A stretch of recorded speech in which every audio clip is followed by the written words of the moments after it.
here's what I did. I wrote the 4 books. They right now the final word count is like 680,000. When I wrote the first 4 books and I went through them all, it was like 860,000. So I cut 180,000 words, but I didn't cut anything essential. What I did was I pared back a lot of adjectives. I pared back a lot of conjunctions and articles. And so I compressed that, and it is amazing that I was able to get basically a book's worth of stuff out of it just by compressing it. And one of the things that I did there, and the reason it has sort of that Hemingway-esque rat-a-tat-tat thing, although it's even more compressed than Hemingway, but that's to give it that immediacy, so that there isn't that languid flowing. Now, if and when you get finished reading Vincetti Brothers, you'll see in Vincetti Brothers, I started doing what I call, oh God, see, this is why I write things down. Total immersion? What? The immersion technique? Yeah, total immersion. See, you know that more than me. And so you can see how I would sometimes go longer to get that naturalistic feel. I didn't want that in this book because true life, obviously I can't remember everything, and if I write about going out with a girl or whatnot, she would have a different memory of any date or sexual encounter than I would. And so there's a play on that too, is that I wanted to give that immediacy that real life has, so that it has that sort of true life feel to it. So that's I pared down. So if you compare the writing in True Life to what you read in Tumbleweeds, which is a little bit away from it, Vincetti Brothers, which moves farther, and once you get to Norwegian the Family, it gets to the total immersion totally. And then if you read later books, you'll see how I play with that and I use different techniques more freely. Sometimes I will use total immersion, sometimes I won't, sometimes I'll. Anyway, you have to keep evolving because you don't want to, no matter how great a particular book or a poem might be, you don't want to keep writing the same stuff. And this is a problem that a lot of artists fall into. They keep milking the same cow. I mentioned Woody Allen, for example. He's a good example because he had his great period of filmmaking, his golden era, if you want to call it, or golden age, from about 77 to 92. He spent the last 30 years, though, just rehashing his greater works in lesser works. And some of them are still good and better than the crap Hollywood turns out, but they're nothing compared to his great stuff. So I don't want to be writing True Life. I don't want to be writing a Norwegian in the Family when I'm 70. Hopefully I'll gone on to other things. So why does that idea? Because what you just said is perfectly reasonable.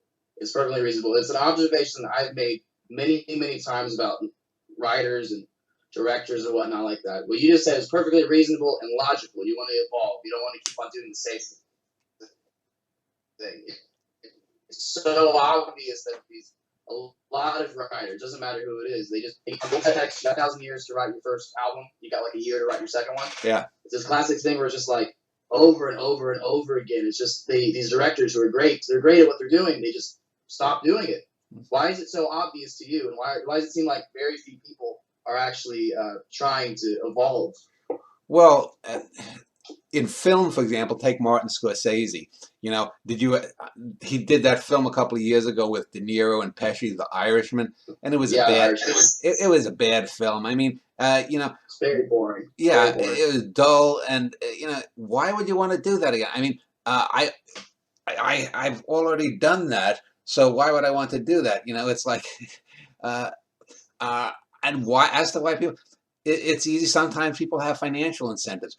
MFA writing programs incentivize this because and this is one of the things too with like True Life is about me, but the fact that I'm a white male is incidental. I don't want to, if for example, let's say I was a quadriplegic or a paraplegic and stuck in a wheelchair, conceivably I could write a memoir about life in a wheelchair, and I'm sure I could, and it would be good.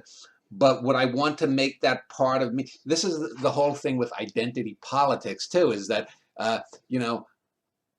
what is identity? Now, someone would say, well, you're a white male, you got blue eyes and blonde hair, Dan. You must have had an easy life. Well, if you read my books, I didn't. But yes, life would have been harder had I been born black or had I been born a Muslim in the US and still lived in the same areas or whatnot. But you and I or any other person is not simply uh, a group of features physically. We all have ways. We all have insights on something. We're all these minds in the body, and you have to move beyond yourself. As I've said many times, the universe, as far as we know, is 14 or so billion years old according to current theories. It may, in fact, be timeless if there's a larger metaverse or megaverse or omniverse or multiverse or whatever you want to call it.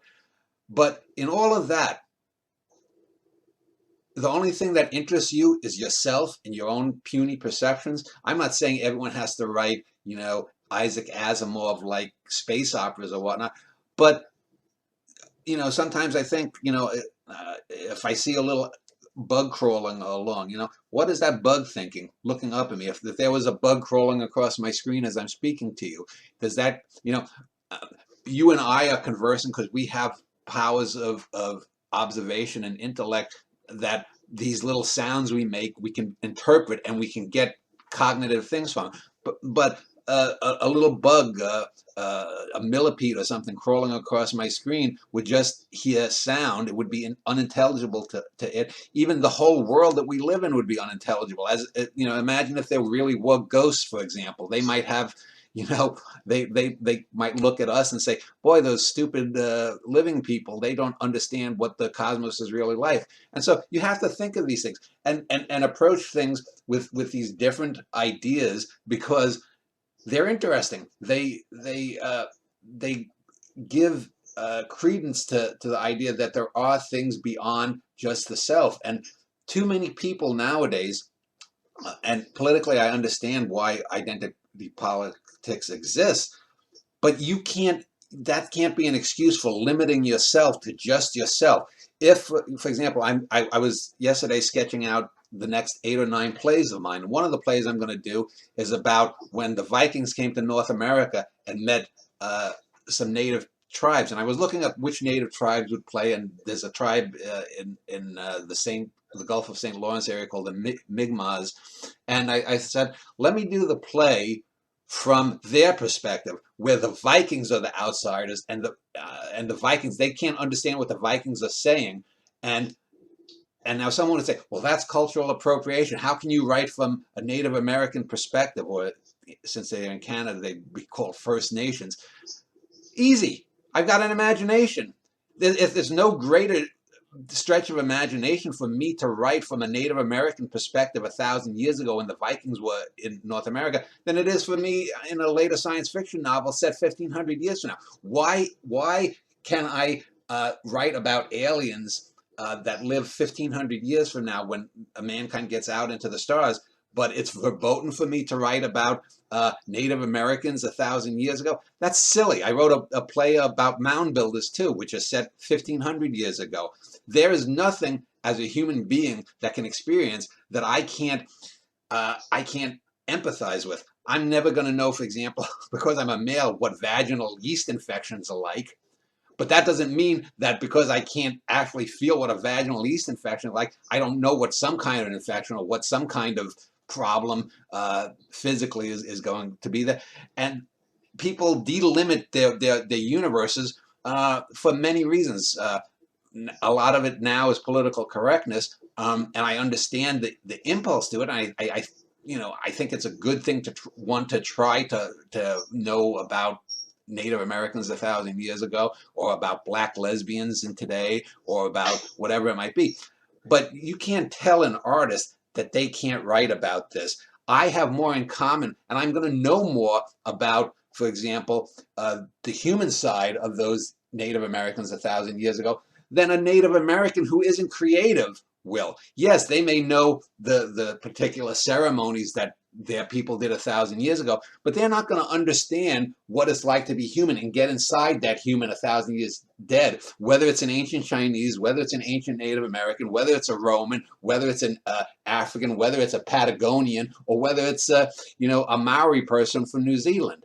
That is the thing that an artist can do. And when you tell an artist they can't do that, what you are doing is you are screwing future generations. Because if a great artist comes up with, let's say, some young kid like you contacts me, and they could be a great poet, and they want to write a great poetry sequence about, this, that, or the other thing. Who the fuck am I or you or anyone to tell them they can't do that? Yes, if they do it poorly, criticize them. But don't criticize them for the desire to do that. The desire to get in other people's shoes is a good thing. It's called empathy. That's the thing that should be encouraged by people who are so-called politically correct. Not to say that, oh, you can't do that.